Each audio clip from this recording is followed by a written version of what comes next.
الحمد لله وكفى وصلاة وسلاما على عباده الذين اصطفى وبعد السلام عليكم ورحمة الله وبركاته.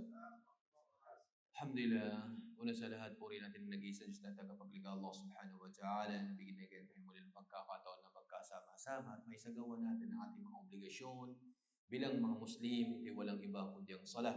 Alhamdulillah, kaganina ang ating mahal na imam, yung binasa isa sa napakagandang surah bilang pagpapaalala sa atin na kung saan ang buhay na mayroon tayo ay susubukin at susubukin ang bawat isa. Iba't ibang mga pagsubok. Ang iba sinusubok sa kanyang pamilya, ang iba sa kanyang business, sa kanyang pag-aaral, sa lahat ng aspeto ng kanyang buhay. And that's so isang ayon na binanggit ng ating mahal na imam Mu'alago na kung saan وَلَنَبَلُوَنَّكُمْ بِشَيْءٍ مِنَ الْخَوْفِ وَالْجُوعِ وَنَقْصٍ مِنَ الْأَمْوَالِ وَالْأَنفُسِ وَالثَّمَرَاتِ وَبَشِّرِ الصَّابِرِينَ. Na kung saan bibigyan kayo ni Allah ng mga pagsubok. Little portion, subhanallah. وَلَنَبْلُوَنَّكُمْ بِشَيْءٍ مِنَ الْخَوْفِ. Pagkatakot. Minsan, darating mga bagay na matatakot tayo. Kawalan ng kayamanan.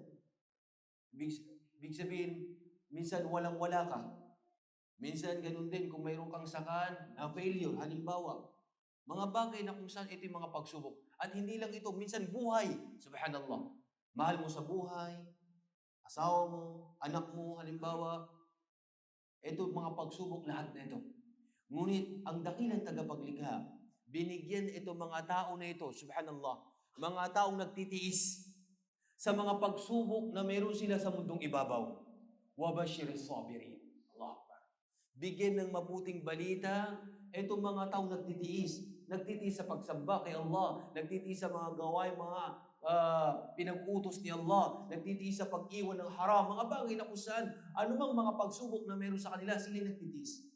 Bigyan ni Allah ng mabuting balita itong mga tao. Bashir sabir, alladhina idha asabatum musibatun, qalu inna lillahi wa inna ilayhi raji'un.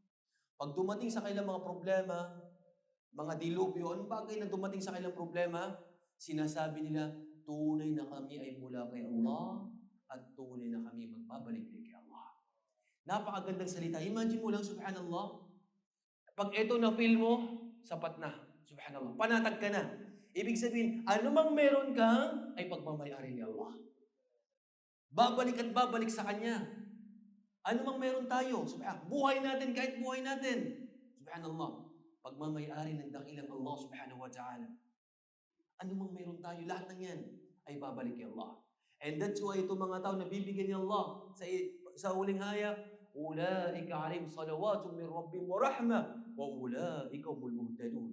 Na kung saan nasa sa kanila bibigyan ni Allah ang kapatawaran sa mga tao nito, awa sa mga tao nito, at tunay na sila ay nagabayan. Allah Akbar. Kaya mga kapatid, mga magulang sa pananampalatayang Islam, anumang pagsubok na meron tayo, ngayon pagsubok nakikita natin na sobrang laki ng binabayang oil, diesel, napakarami, subhanallah. Pagsubok sa may mga sasakyan, subhanallah, napakarami. Sa buhay na meron tayo, lahat mga pagsubok. Ngunit, be patient, no? Magsabar, lagi.